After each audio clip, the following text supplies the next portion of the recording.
কথায় বলতে গেলে যেমন কর্ম তেমনি ফল।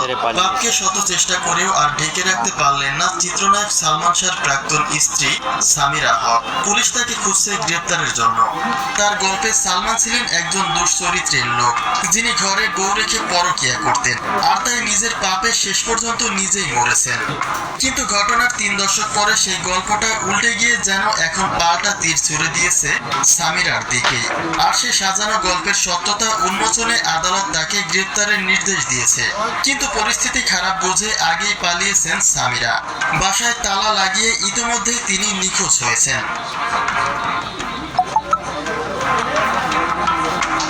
সামিরা তার শেষ ইন্টারভিউয়ে বলেছিলেন সালমান সম্পর্কে কেউ যদি তাকে ব্লেম দেওয়ার চেষ্টা করে তবে তিনি তার নামে মামলা করবেন। তার দাবি সালমানের আত্মহত্যার দায় কেন তার কাঁধে চেপে বসে, অর্থাৎ তিনি শতভাগ নির্দোষ।